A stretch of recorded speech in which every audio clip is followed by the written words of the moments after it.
Good morning student, welcome back to our channel Pharma Aspirant. Last class में हम लोग brown algae start किए थे बेटा, और उससे रिलेटेड कुछ इंपॉर्टेंट पॉइंट जो था वो हम लोग डिस्कस भी कर चुके थे। इंट्रोडक्शन वाला पोर्शन कंप्लीट हो गया था, स्ट्रक्चर से रिलेटेड पोर्शन कंप्लीट हो गया था, डायग्राम से रिलेटेड भी पोर्शन हम लोग क्या कर लेते कंप्लीट कर लेते। आज वाली क्लास में हम लोग जो रिमेनिंग पोर्शन था ब्राउन एल्गी का यानी फियोफाइसी और फियोफाइटा का, वो कॉन्सेप्ट को क्लियर करेंगे। इसके बाद जो एल्गी यानी थैलोफाइटा प्लांट की जो थर्ड हमारी प्लांट है बेटा रोडोफाइसी या रोडोफाइटा या रेड एल्गी, उसको भी आज हम लोग क्या करेंगे, आज वाली क्लास में कंप्लीट करेंगे। इट मींस आज हम लोग जो थैलोफाइटा प्लांट किंगडम है बेटा उसको कंप्लीट करेंगे, और अपकमिंग क्लास से, आने वाली क्लास से हम लोग क्या करेंगे, ब्रायोफाइटा जो सेकंड प्लांट था इवोल्यूशन के बेस पर, उस प्लांट को डिस्कस करना क्या करेंगे, स्टार्ट करेंगे। चलिए अगर मैं बात करूं बेटा तो यहाँ पर कॉन्सेप्ट तो बहुत ज्यादा है नहीं, मोस्टली चीजें अब क्या है याद करने वाली है। मैं इंपॉर्टेंट पॉइंट को यहाँ पर लेकर के आया हूँ। पिगमेंट्स की अगर बात की जाए तो पिगमेंट्स ऑलरेडी हम लोग टेबल के फॉर्म में याद किए थे, तब भी मैंने एक बार यहाँ पर लिख दिया कि chlorophyll A and C present है। Obviously chlorophyll A and B green algae में प्रेजेंट होता है, ए और सी ब्राउन एल्गी में प्रेजेंट होता है, ए और डी रेड एल्गी में प्रेजेंट होता है। तो ये तो हमें पॉइंट क्लियर है। Carotene, beta carotene universally present है, सभी में प्रेजेंट होते हैं। और जैंथोफिल के फॉर्म में फ्यूकोजैंथीन है, यहाँ पे जो क्या होता है बेटा, प्रेजेंट होते हैं क्या चीज के लिए, तो ब्राउन कलर प्रोड्यूस करने के लिए। फूड स्टोरेज की बात की जाए बेटा तो लैमिनेरिन एंड मैनिटोल, ये भी अपन टेबल के फॉर्म में याद किया था, लेकिन यहाँ पर एक इंपॉर्टेंट पॉइंट है, both are derivative of carbohydrates. Actually में ये दोनों के दोनों, यानी कि चाहे वो लैमिनेरिन हो चाहे वो मैनिटोल हो, दोनों डेरिवेटिव्स कितने हैं, किसके हैं, कार्बोहाइड्रेट्स के। तो दैट्स व्हाई ये पॉइंट भी हमारे लिए क्या हो जाता है, इंपॉर्टेंट हो जाता है। मोड ऑफ रिप्रोडक्शन में वेजिटेटिव में फ्रैगमेंटेशन, एसेक्सुअल में अनइक्वल बाइफ्लैजिलेटेड पेयर शेप जूस्पोर, यानी कि एसेक्सुअल में भी जूस्पोर तो होंगे लेकिन अनइक्वल होंगे, बाइफ्लैजिलेटेड होंगे। उस जूस्पोर के अंदर में दो फ्लैजिला प्रेजेंट होगा, दोनों अनइक्वल होगा, यानी कि लेंथ वाइज साइज वाइज दोनों फ्लैजिला क्या होंगे, डिफरेंट होंगे, और कैसे शेप में होंगे, पेयर शेप में होंगे। तो ये पॉइंट को बहुत अच्छे से याद रखना है कि अगर हम ब्राउन एल्गी की जूस्पोर की बात करें तो जूस्पोर कैसा होता है बेटा, बाइफ्लैजिलेटेड होता है, अनइक्वल होगा, और कैसे शेप में होगा, पेयर शेप में होगा। तो इस पॉइंट को हमें बहुत अच्छे से क्या करना है, याद रखना है। सेक्सुअल में आइसोगेमस, डाइसोगेमस, ऊगेमस, ये तीनों के तीनों शो करते हैं एज लाइक ग्रीन एल्गी। तो यहां से इंपॉर्टेंट पॉइंट तो था नहीं। यूज की अगर बात की जाए बेटा तो कुछ यूज भी मैं लिखा हूं, हालांकि एनसीईआरटी ने उतना डीप में इसको कवर नहीं किया है, लेकिन तब भी हमें क्या करना है, याद रखना है इस यूज को भी। यूज में क्या होगा, sargassum used as a food. Mostly जो सार्गेसम है उसको फूड के रूप में लोग क्या करते हैं, यूज करते हैं, है ना। सार्गेसम और क्लोरेला, जो ग्रीन एल्गी का क्लोरेला है जिसको स्पेस ट्रैवलर यूज करते थे, तो सार्गेसम को भी स्पेस ट्रैवलर क्या करते हैं बेटा, यूज करते हैं। Laminaria use as a food, laminaria जो है बेटा वो फूड के रूप में भी यूज होता है, as well as produce iodine and bromine. ये आयोडीन और ब्रोमीन को भी प्रोड्यूस करके देते हैं। जो लैमिनेरिया होता है बेटा, ये लैमिनेरिया फूड के रूप में तो यूज होते ही होते हैं, इसके साथ ही साथ ये ब्रोमीन और आयोडीन का क्या करते हैं, फॉर्मेशन करते हैं। Fucus macrocystis, macrocystis one of the largest brown algae, approx 100 metre इसका लेंथ होता है, तो ये भी पॉइंट याद रखना है। Fucus macrocystis used as a alginic acid formation, ये एलिजिनिक एसिड एलिजीन की फॉर्मेशन के लिए, एलिजिनेट्स के फॉर्मेशन के लिए क्या होते हैं, रिस्पॉन्सिबल होते हैं। तो that is all about brown algae. ये सभी के सब जितने भी पॉइंट था बेटा ब्राउन एल्गी से रिलेटेड था, आपको क्या करना है,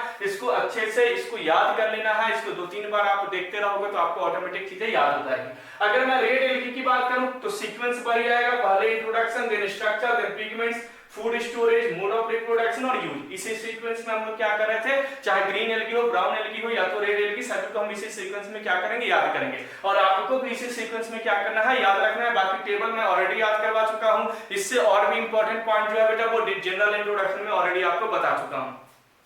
रेड एल्गी के इंट्रोडक्शन की बात की जाए बेटा तो बेसिकली इसके अकरिंग को लेकर के कि कहां पर पाए जाते हैं, किस फॉर्म में पाए जाते हैं, उससे रिलेटेड कुछ पॉइंट हमें याद रखने हैं। तो found in mainly marine water, mostly ये मेराइन वाटर में क्या होता है बेटा, प्रेजेंट होते हैं। मैंने टेबल में भी आपको याद करवाया था।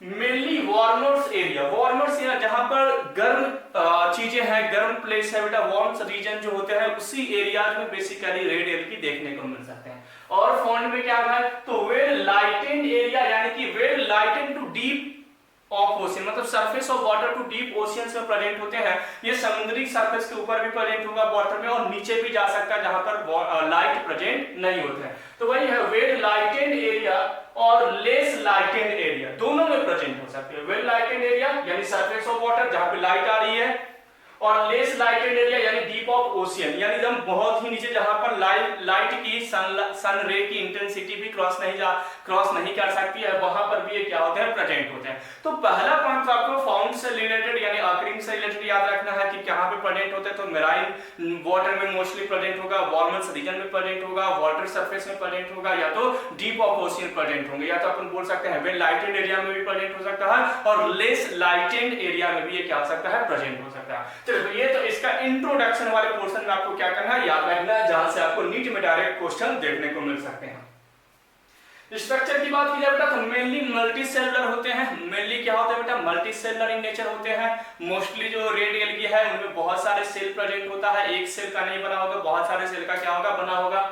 Some of them have complex organization, इनमें से कुछ के पास कॉम्प्लेक्स ऑर्गेनाइजेशंस होते हैं। कुछ के पास क्या प्रेजेंट होता है बेटा, कॉम्प्लेक्स ऑर्गेनाइजेशन। इट मीन जैसे ग्रुप ऑफ यहाँ पर सेल या ग्रुप ऑफ टिश्यू मिलकर के एक कॉम्प्लेक्स ऑर्गेनाइजेशन का क्या करेगा, फॉर्मेशन करेगा। तो ये आपको स्ट्रक्चर से रिलेटेड पॉइंट याद रखने हैं। पिगमेंट्स की बात की जाए तो chlorophyll A and D obviously present होगा, बीटा कैरोटीन यूनिवर्सली है, प्रेजेंट ही होगा, और R phycoerythrin for red colour, R for red है ना, रेड कलर के लिए आर फाइकोइरिथ्रिन पिगमेंट्स क्या होते हैं, रिस्पांसिबल होते हैं, वो इसमें क्या होते हैं, प्रेजेंट होते हैं। फूड स्टोरेज की बात की जाए तो floridean starch which is similar to structure of amylopectin and glycogen. मैंने आपको टेबल में फ्लोरिडियन स्टार्च लिखा था, लेकिन ये फ्लोरिडियन स्टार्च क्या है, इनकी स्ट्रक्चर सिमिलर होते हैं किससे, एमाइलोपेक्टिन एंड ग्लाइकोजन से। ये एमाइलोपेक्टिन और ग्लाइकोजन से मिलता जुलता इनकी क्या होती है, बॉडी की स्ट्रक्चर होती है। मोड ऑफ रिप्रोडक्शन की बात की जाए तो वेजिटेटिव, असेक्सुअल और सेक्सुअल तीनों टाइप ऑफ शो करेंगे। वेजिटेटिव में फ्रैगमेंटेशन, सभी में फ्रैगमेंटेशन हो रहा था। एसेक्सुअल में नॉन मोटाइल स्पोर होगा, इस पॉइंट को याद रखना है।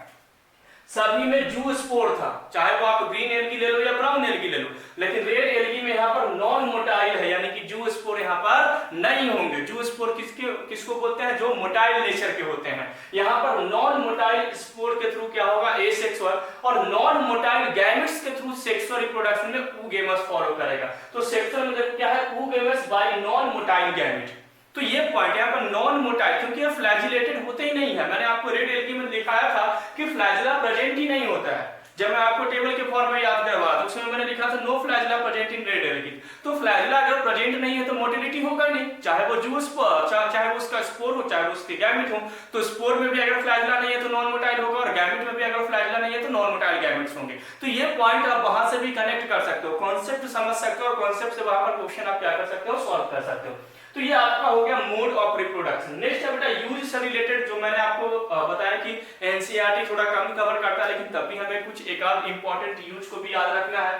तो यूज में है ग्लासिलेरिया एंड जिलेडियम, दोनों जो है बेटा क्या है भाई, अगार प्रोड्यूस करते हैं। अगार क्या है बेटा, ये केमिकल सब्सटेंस है जिससे हम रिसर्च में लोग यूज करते हैं माइक्रोबियल ग्रोथ के लिए, है ना। माइक्रोबियल ग्रोथ के लिए भी हम क्या करते हैं, इसको यूज करते हैं लैब के अंदर। तो ग्लासिलेरिया और जिलेडियम ये दोनों के दोनों क्या है बेटा, अगार प्रोड्यूस करते हैं। और porphyra use as a food source के रूप में हम क्या यूज करते हैं, पोरफायरा।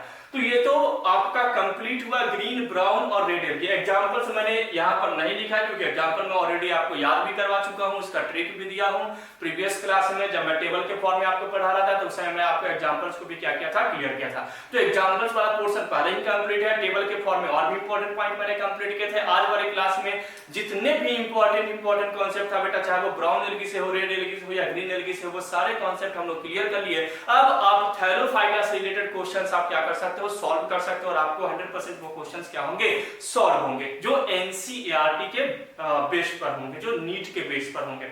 चलिए नेक्स्ट क्लास में हम लोग नई क्लास के साथ स्टार्ट करेंगे बेटा, ब्रायोफाइटा डिस्कस करना स्टार्ट करेंगे। और अगर थैलोफाइटा में कोई डाउट है तो आप मेरे से पूछ सकते हैं, हमारे चैनल पे कमेंट करके मेरे से पूछ सकते हैं, या तो व्हाट्सएप पे मुझे मैसेज करके पूछ सकते हैं। Thank you for watching Pharma Aspirant. Next class में मिलते हैं बेटा ब्रायोफाइटा के साथ। Thank you once again.